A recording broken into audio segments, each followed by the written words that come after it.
pupuntahan talaga namin to. Guys, thank you sa pagbisita sa birthday ko. Thank you. Grabe. Hindi guys, pwede tayo mag-ingay kasi solo lang natin. Grabe. Bango. Sakto, 8:08. Grabe, pinalatag ko talaga tong table na to guys. So ayan, kakatapos lang namin kumain and kanina pa kami nagagala dito sa beach and ngayon ko lang naisipan mag-vlog ulit dahil wala, puro lakad lang kami dahil inaabot namin yung yung grotto. So ayun, ang goal ng paglalakad namin is dapat makaabot kami sa grotto. Hindi ko alam kung saan yung grotto. Si Balong na nakakaalam doon. Malapit na ba tayo? Laylay. Ha? Antipa. Antipa? Gaano kalayo yung Antipa? Nasa Jerry's pa lang tayo. Oh, saan pa? Station 2 pa lang. Ay, station 2 pa lang to. Saan yung station 1? 1 hour, sabi 20 minutes daw. 800 Andun sa may dulo. Basta yun. May makita kayong island doon. Yup.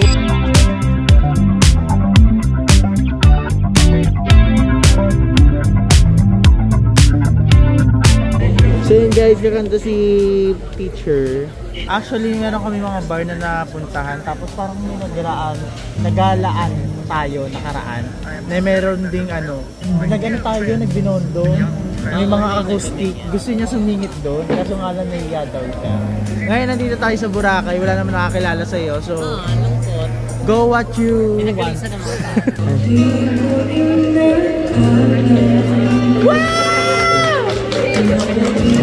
Grabe na masasabi mo, may umihiyaw. Ang galing niya. May umihiyaw. Tingin Moira. Moira!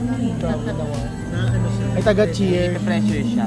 Kasi parang kahapon pa niya gusto ikanta yan and then tinatugtog na sila. So yun guys, nandito pala kami sa Uptown Hotel. Ayan, sa harap lang neto guys. And sobrang chill ng inuman namin dito. Wala pa yung mga nakalatag dito, but mamaya makikita nyo kung ano may yung mga nakalatag dyan. Siyang tunay ba yan na?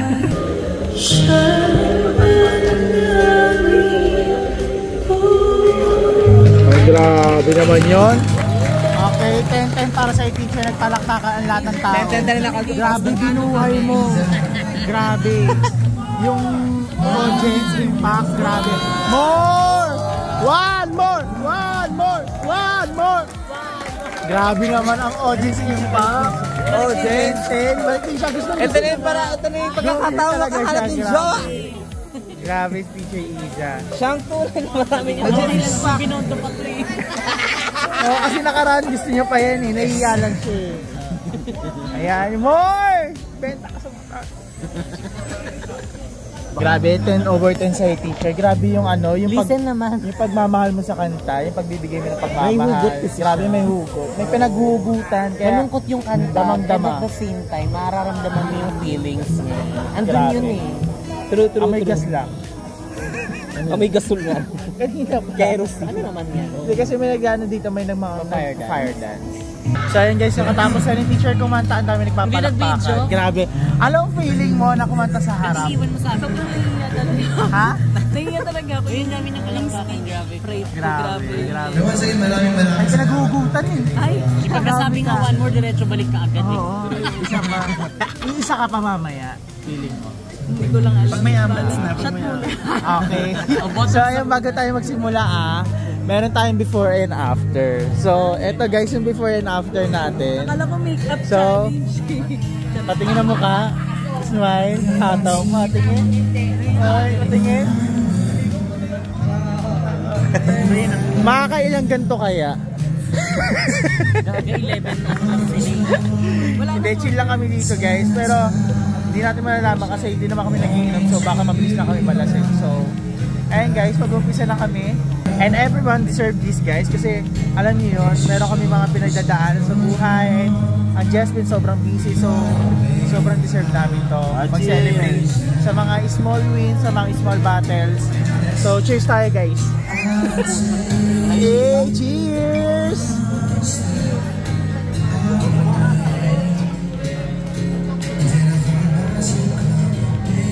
Hindi ako nag-ano, Red Horse. Magagag. First time ka na mag-Red Horse. Si Red Horse sa Big Light niya. Something like that. Diba? Di ako nag-inom. Kasi si Mom and Dad ko nagkagalit. Iba pa rin lasa ng Red Hindi ako pinaalam kay Mom and Dad eh. Dapat pinaalam niyo ako. As Kamusta naman natupad na ang wish mo kumanta sa harap?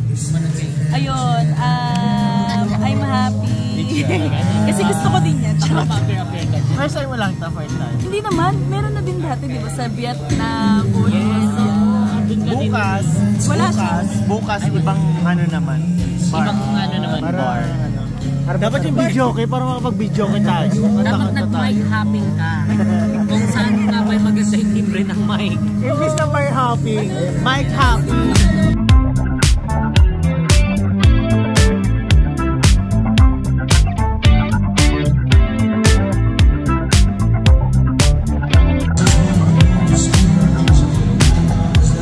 Guys, dito na lahat ng order natin.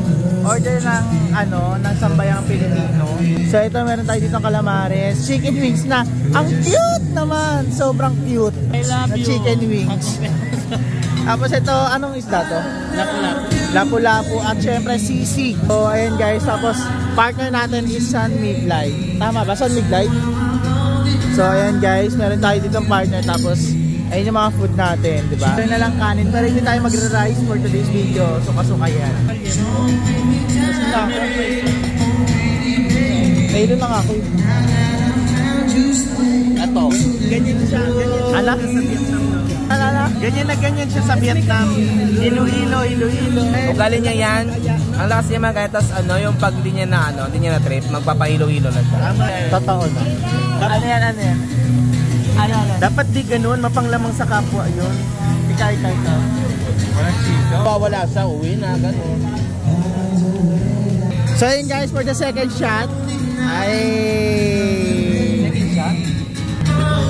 dami. Ipasok niya na sa table niyo yung mga kailangan. So na tayo ng sisi, ganun. Ang dami. Ilagay dito yung calamari. Ang dami na. Ayan pa yempo, tas pizza. Hindi talaga ito inuman, food trip talaga to guys. Mahilig kasi yung mga kasama ko, mahilig mamulutan. So, ayan, saktong-sakto, puro pulutan yun nandito. Kasi di sila malakas uminom. Ito lang yung in-order lang. Ako lang yung umiinom dito, tapos sila. Sinungaling? Totoo lang. Sabi talaga ng galing nito niya kung atong nag-iinom ng marami. Sarap. Perfect! Taste test nga, taste test. Taste test. Taste test. Ay, again, grabe naman. Ikaw nga. Sabihin sana sa sisig. Ay, grabe naman. Pero masarap. Ay, sa yempo. Sisig yan eh. Yempo. Hinanap namin yan kasi full na yung Tama set. kanta ka pa. Ikaw nga teacher, tikman mo to. Tikman mo yung price, yung tikman mo. Price. Ang lasa. Lasang French fries. Patata. So yun guys, magte-taste test tayo. Di ko alam kung kita ko dyan.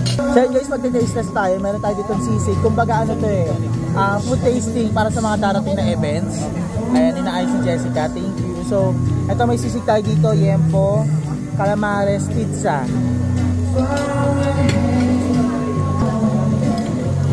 Meron siyang tawag lang yung siling bell pepper.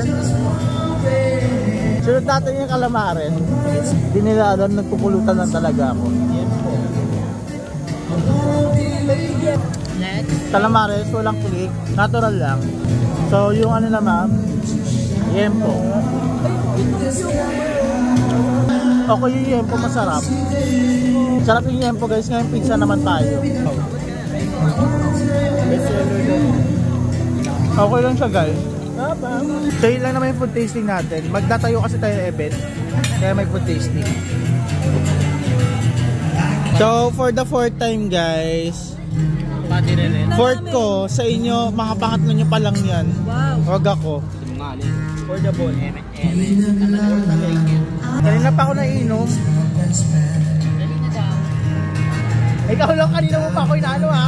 Ikaw, pag di na ako nag-ano, pag sinapansin mo. So yun lang guys, yung nangyari kagabi. And grabe, sobra akong nalasing. Kasi hindi naman talaga ako nainom guys. Wala akong bisyo. So alam niyo yun, ang tagal ko nang hindi nainom. Iinom lang ako kapag may celebration. Or kung gusto ko lang. Nasa sa akin yung decision kapag gusto ko uminom. Kasi minsan wala ako si wisyo talaga uminom. Kaya mabilis lang ako malasing. But ayun, ganun kasi yung nangyari nung gabing yun. Pagkapunta namin dito sa Boracay, nag-check-in lang kami sa hotel, tapos kinagabihan, nag-nightlife kaagad kami. At ayan guys, sa mga magtatanong kung saang hotel kami naka-check-in, dito lang kami guys naka-check-in sa U Hotel, HUE Hotel. So dito sobrang ganda talaga ng hotel nila at syempre ang ganda ng room. So sa mga gusto rin makita yung room, i-check nyo yung YouTube channel ni BNT Balong. So i-search nyo Balong Fernandez. So andun yung room tour niya and grabe ang ganda ng room. At syempre meron din sila ditong infinity pool, kumpleto sila dito, merong gym at syempre meron din silang dito arcade, may mga food court. Parang mall siya sa baba dahil meron din silang mga shopping sa baba. And then isa pa sa kinagandahan dito guys, meron silang pre-breakfast. So kung ilang days ka nag-check-in dito, pre-breakfast na yon. Grabe, wala akong masasabi dito sa hotel na to. Ang ganda ng hotel na to, tapos yung pagka-aesthetic niya, yung pagka-interior design ng labas niya, sobrang ganda at grabe, ang lakas makasyala. So guys, kung mapapansin niyo ito, papakita ko sa inyo yung swimming pool dito sa baba. Kasi hindi ko pa ma-upload yung swimming pool namin kasi ang dami pang pending na videos. But ito, papakita ko sa inyo ng mabilisan lang. So ganyan yung itsura ng swimming pool niya guys. Ayan, infinity pool siya guys. Tapos ito yung mga pwede nyong pag-stay kapag nag-swimming kayo. And tuwing gabi, meron siyang DJ dyan. Siyempre, meron din tayo dong bar area. So, doon pwede kayo umorder ng mga inumin nyo, ng mga snack nyo. So, habang nagiinom kayo, makakapag-chill talaga kayo dito.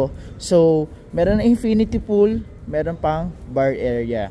And then, doon kayo yung sinasabing parang mall. May food court to. May sariling food court, may sariling parang mall. Dahil may mga bilihan ng mga bag, gamit. And then may mga sarili silang arcade. May mga palaro sila doon like soccer. Yung mini soccer lang. Tapos may mga nabayan, ayun no, kung nakikita nyo yung ano. Ay hindi pala makita.